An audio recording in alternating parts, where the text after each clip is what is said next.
Bom dia ou boa tarde a todos. Essa é a apresentação do nosso grupo de pesquisa e tem por título Destruição e Proteção de Acervos e Museus, a importância dos protocolos e instrumentos normativos. Apesar da força discursiva do objeto, configurado na produção artística ou no artefato, nos últimos anos, inúmeras coleções de museus foram destruídas por atos de vandalismo, crimes de guerra, negligência e acidentes. A perda dessas coleções pode ser analisada sobre a ótica da perda do potencial de estudos, mas, acima de tudo, por meio da compreensão do impacto dessas perdas em relação ao esvaziamento de vozes de comunidades nativas remanescentes, destruição da memória de grupos ou sociedades com propriedades religiosas, raciais, políticas, culturais e territoriais particulares, e do desaparecimento dos saberes tradicionais e modos de produção de artefatos, tanto em relação aos objetos de uso cotidiano, quanto em relação aos objetos simbólicos. Tais perdas são agravadas quando dimensionamos o impacto da destruição de acervos oriundos de comunidades extintas, cuja única memória permanece viva nos vestígios culturais deixados. No Brasil, o impacto dos incêndios em museus públicos amplifica estas questões. Esta apresentação pretende discutir questões conceituais e técnicas que envolvem a proteção de acervos e museus e faz parte da pesquisa financiada pelo CNPq, Protocolos de Gestão Sustentável de Acervos e Museus, competências técnico-científicas para definição de estándares, recomendações e políticas públicas de salvaguarda. Objetos não devem ser vistos como um produto manifesto fora da vida social, alheio à sua existência e ignorante de seus valores, mas como manifestação integrada à complexa rede das relações sociais. A obra de arte e o objeto tornam-se possíveis e vivem por intermédio de uma relação integrada com a sociedade. Caso contrário, seus discursos inexistem. Considerando a função social dos acervos, em 2015, o IBRAM assumiu o protagonismo internacional na elaboração da recomendação referente à proteção e promoção dos museus e coleções, sua diversidade e seu papel na sociedade. O texto é uma referência para as políticas públicas de gestão, interpretação, uso e difusão de acervos, destacando o papel dos museus e suas coleções no campo do resgate das memórias. Na atualidade, os estudos relacionados à memória reivindicam as mobilidades de percepção e revisitação dos sentidos atribuídos. Na introdução de A Memória, a História e o Esquecimento, Paul Ricoeur questiona: de que há lembrança? De quem é a memória?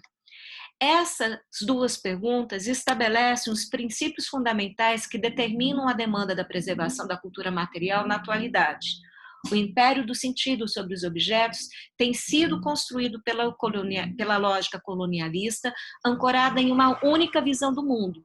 E a partir do momento que ocorre o deslocamento das estruturas de dominação para as estruturas singulares, os objetos podem adquirir sentidos polifônicos e políticos, como os acervos indígenas. A preservação material das coleções garante a todos os atores esquecidos, omitidos e ignorados a possibilidade do estabelecimento de novos diálogos, conexões e apropriações, gerando uma outra relação de memória para com as coleções expostas ou ocultas nas reservas técnicas dos museus. Qual o sentido da formação de um acervo museológico? Para que serve a cultura material do passado? Qual a voz do objeto ao longo do tempo? Qual a função científica, política, social dos acervos gerados pela coleta, pesquisa acadêmica, doação ou aquisição? A quem serve a indústria do passado? Ao entender o fundamento de uma coleção, compreende-se as demandas de gestão de preservação. Nos últimos anos, tanto no Brasil quanto em outros lugares do mundo, assistimos inúmeras perdas de importantes coleções insubstituíveis em relação ao seu valor intrínseco e ao seu potencial de pesquisa, como resultado de crimes, negligência e desastres naturais.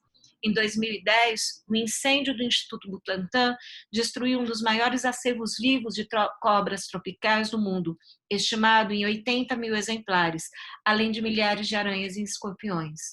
Em 2013, o incêndio do Memorial da América Latina arruinou os interiores do auditório Simão Bolívar, parte integrante do complexo, além de danificar totalmente a tapeçaria de Tomiotaki, que recobria uma de suas paredes. Em 2015, o incêndio do Museu da Língua Portuguesa atingiu a torre do museu, instalado no prédio da Estação da Luz, consumindo todo o seu acervo. Analisando os sinistros ocorridos em edifícios e com funções museais de grande porte no Brasil, nas últimas 4 décadas, observa-se, em média, a ocorrência de cerca de um grande incêndio por ano. Em São Paulo, a estatística para o período de 1999 a 2008 aponta uma média de 9 sinistros em museus por ano. No entanto, nenhuma perda foi tão irreparável em relação à memória nacional quanto o incêndio que consumiu toda a exposição e todas as reservas técnicas do prédio principal do Museu Nacional em 2018. Essas tragédias tornam expostas a falta de protocolos antecedentes às perdas que poderiam minimizar os prejuízos, a carência de gestão documental capaz de informar com clareza a população e os órgãos públicos os bens perdidos ou danificados, ou a inexistência de projetos de controle. Em 2011, o ICRON efetuou uma pesquisa encomendada pela Unesco, indicando que 60% das coleções em armazenamento estão em risco, seja por questões de gestão e documentação, edificação, mobiliário ou condicionamento inadequados, e que essa situação existe em todos os países, independente do seu nível de desenvolvimento. Também indicando que, em média, apenas 10% das coleções dos museus são exibidas e acessíveis ao público, enquanto 90% estão armazenadas. Em 2015, o ICONCC, o ICAMT e o ICONCOL começaram a articular uma recomendação para coleções em armazenamento.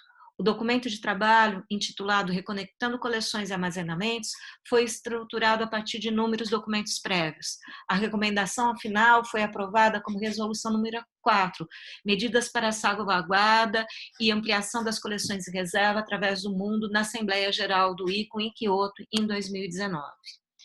Em 2020, o IBRAM, ele estruturou uma resolução normativa, dispondo sobre os procedimentos técnicos de administração para a elaboração, implementação e avaliação dos planos de gestão do risco em patrimônio musealizado. Apesar dos avanços, tanto em relação às discussões apontadas nas recomendações de 2015, quanto em relação à resolução adotada em Kyoto pelo ICO em 2019, há no sistema de museus uma demanda emergencial para o desenvolvimento, aplicação e adoção contínua de ações de salvaguarda, subsidiada por competências técnico-científicas. A inexistência de um campo interdisciplinar voltado à ciência do patrimônio nas agências de pesquisa brasileiras produz uma lacuna epistemológica, além da falta de subsídios voltada às pesquisas relacionadas a essa área de conhecimento. Atualmente, nosso grupo tem um projeto aprovado no CNPq, denominado Protocolo de Gestão Sustentável de Acervos e Museus, competências técnico-científicas para definição de estándares, recomendações e políticas públicas de salvaguarda. Nesse projeto, nós procuramos levantar instrumentos normativos prévios, principalmente aqueles produzidos desde os anos 30, a partir do Escritório Internacional de Museus, com as 4 grandes conferências que introduziram internacionalmente o debate sobre a proteção de bens culturais.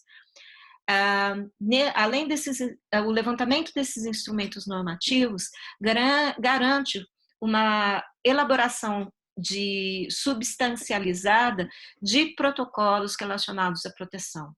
Até o momento, nós definimos 10 protocolos específicos indispensáveis a qualquer coleção e que podem ser ajustados a cada modelo institucional, a cada perfil de coleção.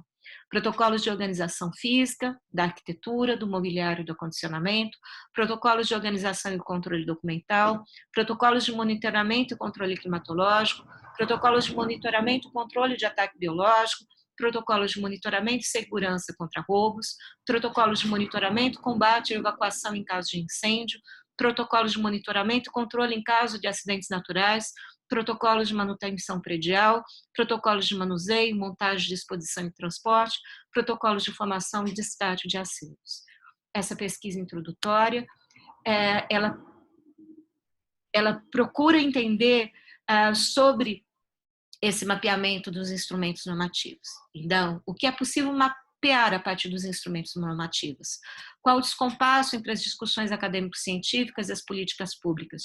De que forma e em qual medida os objetos sofrem pela dupla inércia do sistema, a incapacidade de utilizar as competências técnico-científicas para salvaguarda, e a incapacidade de expandir seu acesso, prioritariamente às comunidades de onde as coleções advêm.